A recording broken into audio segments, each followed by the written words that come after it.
Hi guys, very good evening. आप देख रहे हैं संदीप एजुकेशन हब। अभी हम कर रहे हैं एक्सरसाइज 5.2 अर्थमेटिक प्रोग्रेशन। हम करेंगे क्वेश्चन नंबर 4। देखो यहाँ पे एक्सरसाइज है आपकी 5.2। विच टर्म ऑफ एपी 3, 8, 13, 18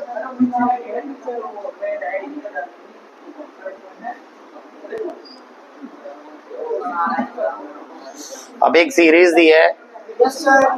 बताओ जरा इसमें से ये क्या पूछ रहा है। Which term of AP, which term of this AP is this is 78। क्या दिया है और क्या निकालना है? ए दिया है। निकालना क्या है? एन।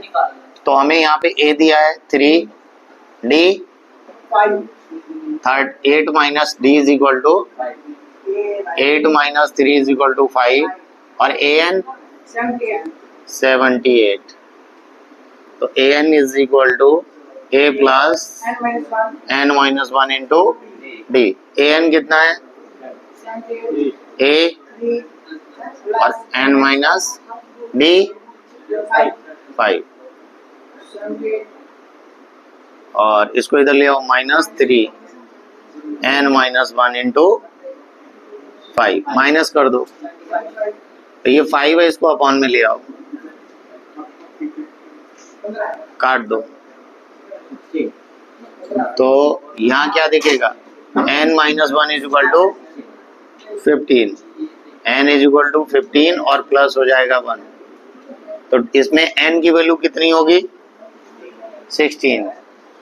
तो which term of this AP, now the 16 term of this AP is 78। इस सीरीज की 78 टर्म जो है, 78 नंबर जो है वो 16th पोजीशन पे मिलेगा। तो 16 टर्म इसकी 78 होगी। ठीक है ना? जिसके लिए भी कुछ अपना इंपॉर्टेंट लगे थोड़ा बहुत कॉपी कर लिया करो। यस सर, हो गया सर, हो गया।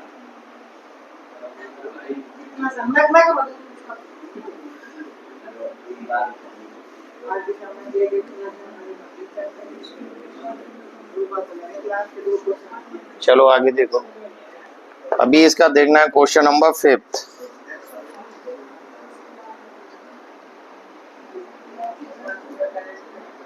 Find the number of terms in each of the following APs. आपको नंबर ऑफ टर्म फाइंड करनी है। पहला है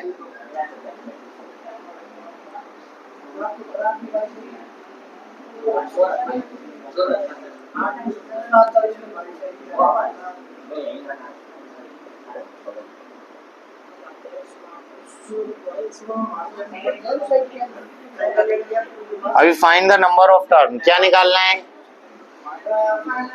नंबर ऑफ टर्म इसमें बतानी। ए क्या है? 7, डी 13 माइनस 7 कितना आया? 6 और A N 205। A N is equal to A plus N minus 1 into D. A N कितना है? ए देख लो बेटा इधर, एन माइनस 1, डी है 6। इधर ले आओ, कितना बचा? कितना बचा? और ये 6 भी यहाँ ले आओ। 6 3 जा, ठीक है? तो n minus 1 is equal to 33।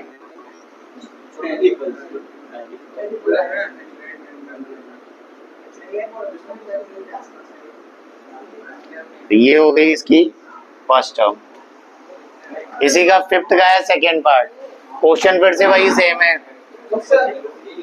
लेकिन उसने क्या किया, सीरीज अलग दूसरी दे दी।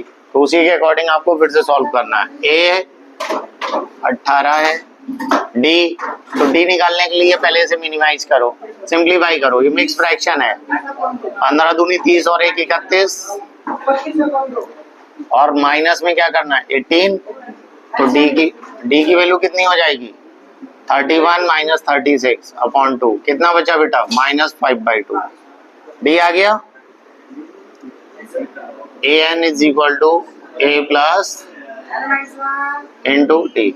यहाँ पे ए एन भी दिया हुआ है -47, तो -47 ए कितना है बेटा इधर देखो 18 प्लस n-1 डी,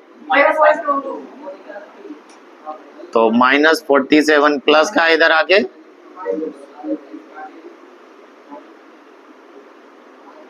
-5/2, कितना बचा ऐड होगा ये 60, 8 7 15 65 ना, और यहाँ n-1। अब ये जो माइनस में है देखो, जो यहाँ पे इनटू में है माइनस का 5/2, ये माइनस से हटा दो, इनटू में ना तो कट जाएगा। अब 2 से यहाँ मल्टीप्लाई कर दो, या फिर पहले क्या करो 65 इंटू 2, ये 2 कहाँ आएगा ऊपर, और ये 5 कहाँ आएगा नीचे, और यहाँ क्या है इसे काट दो 13, 13 2 जा 26 n-1, तो n-1 is equal to 26 plus 1, n की वैल्यू 27। तो इस सीरीज में अगर इसी ऑर्डर में डिक्रीजिंग ऑर्डर में लिखते रहोगे तो n की वैल्यू हो जाएगी 27। कॉपी कर लो, ये काम की चीजें कर रखा है। वीडियो तो सब देखेंगे, बनाऊंगा F2, उसके बाद भी देखना पड़ेगा, अगर पहले नहीं देखा तो बाद में देखना पड़ेगा, तो पहले ही देख लो, अच्छे फायदे में रहेंगे। ठीक है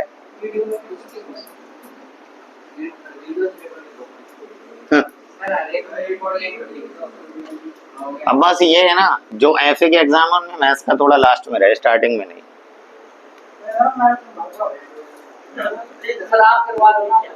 चलने दो, कोई बात। हो गया ये, चलो मैं इधर कर दूंगा ना, है तो स्पेस। कह रहा है कि आपको चेक करना है और ये बताना है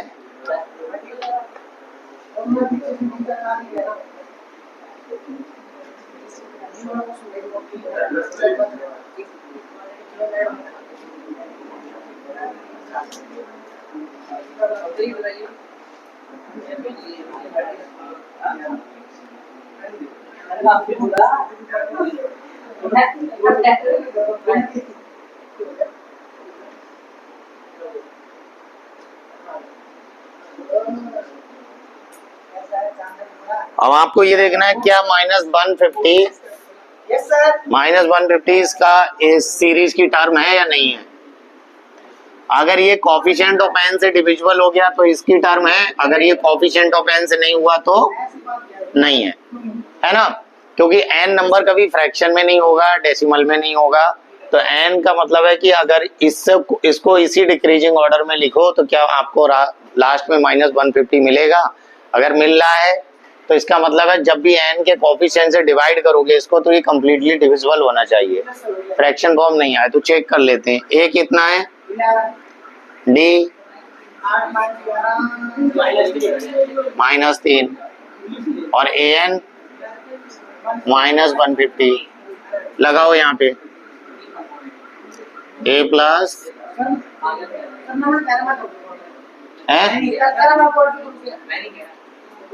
an कितना है 150, 11 प्लस n निकालना है ना d, चलो मल्टीप्लाई करो यहाँ, ये प्लस का इधर आके यहाँ क्या बचा और इनटू में माइनस करो, कितना हो गया ये वाला माइनस आप यहाँ इससे से काट देंगे, पहले तो वहां नहीं कटेगा फिर यहाँ काटेंगे।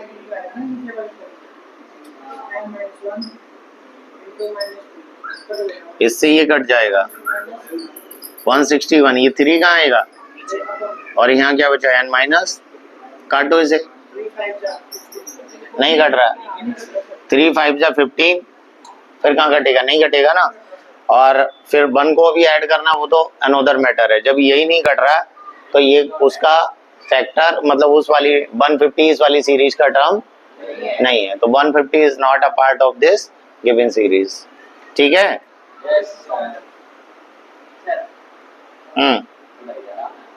समझ गए ना, हटा दूं, 150 इसका पार्ट नहीं है। क्यों नहीं है, क्योंकि ये n के कोफिशिएंट से जो उसका मल्टीपल था उससे डिवाइड, जब यही डिवाइड नहीं हो रहा तो प्लस करके इधर लाके भी करके करना क्या है। इसका आंसर डेसिमल में है, डेसिमल में कोई एक रियल नंबर ऐड भी करोगे तो वो डेसिमल ही रहेगा।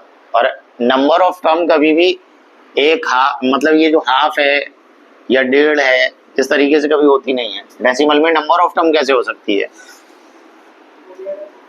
तो 150 is not a part of this given series, 150 इसका पार्ट नहीं है। समझ आया?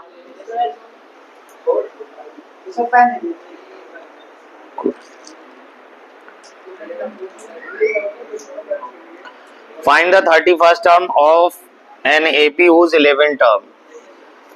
आपको निकालनी है 31st।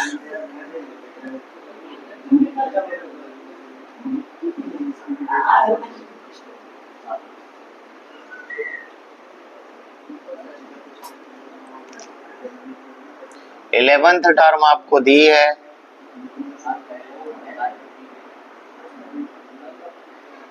38 और भी दिया है साथ में, and the 16th term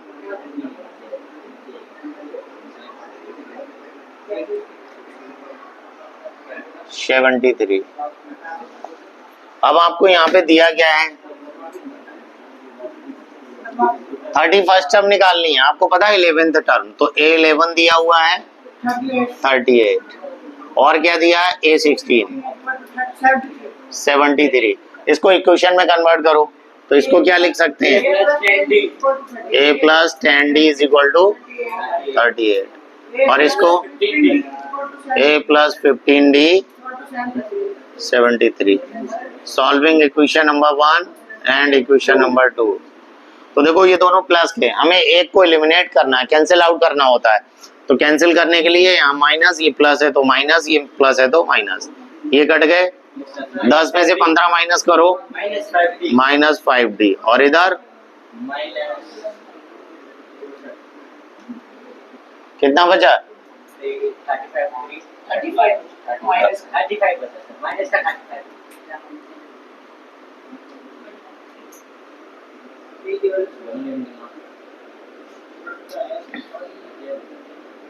D की वैल्यू कितनी आ गई 7। Putting the value of D in equation 1,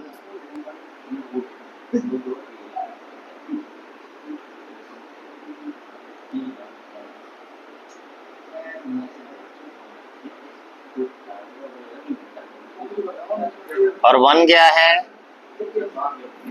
A plus 10D is equal to 38। D कितना है 7।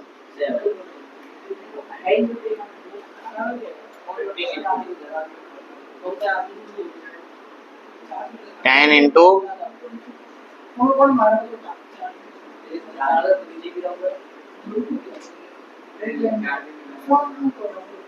तो A की वैल्यू हो जाएगी 38 माइनस, माइनस करो इसे, माइनस करना था क्या, वो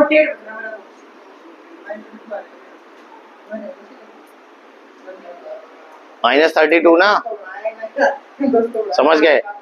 तो अभी ये तो A और D आया, बट इसने पूछा क्या है 31st टर्म।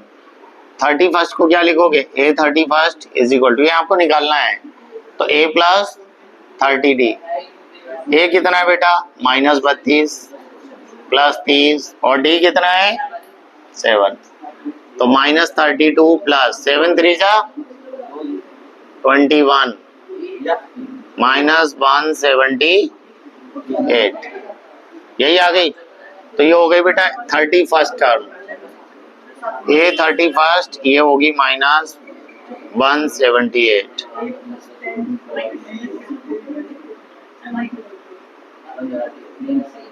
ये आपको निकालना था, समझ आया? Yes, sir. पहला काम क्या किया, जो आपको दिया था 11th उसको लिखा, अच्छा प्लस आएगा, ये बड़ा है, ठीक है। देखो 16th 11th टर्म थी तो 38, 11th को 10d लिखा, a plus 10d is equal to 38, और 16 term a plus 15d is equal to 73। Eliminate करना था, a को कैंसिल आउट किया, d की वैल्यू निकाल दी, d को पुट कर दिया इक्वेशन 1 में और फिर उधर ले जाके माइनस किया, ये a की वैल्यू आ गई। 31 पूछा, a प्लस 30d, a की वैल्यू लगा दी और d की वैल्यू लगा दी। समझ गए? समझ आ गया?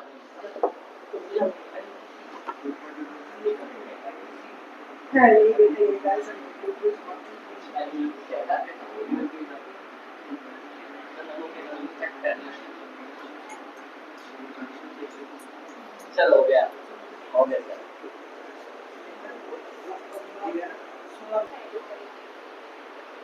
मैंने इतने सारे आपको क्वेश्चन कराए हैं और सारे सोल्यूशन एनसीईआरटी के प्रोवाइड करा रहा हूँ, तो फिर आपका भी ये फर्ज बनता है कि अब आप चैनल को लाइक करें, सब्सक्राइब करें और शेयर करें। और अगर आप ऐसा करते हैं, इससे हमारी ताकत बढ़ती है और हम भी मोटिवेट होते हैं आपसे। इसलिए बहुत ज़रूरी है कि आप हमारे चैनल को सब्सक्राइब करें। तो जो पहली स्टेप इसकी मोनेटाइजेशन की है उसको तो कंप्लीट कराइए एटलीस्ट, और बाकी आगे के क्वेश्चन एक कल आएगा, एक वीडियो आएगा जिसमें 45 मिनट्स में वो एक्सरसाइज फिनिश हो जाएगी। तो एपी अर्थमेटिक प्रोग्रेशन की एक्सरसाइज 5.2 आज हम कर रहे थे, जिसको कल कंप्लीट कर दिया जाएगा। Thank you, have a nice day.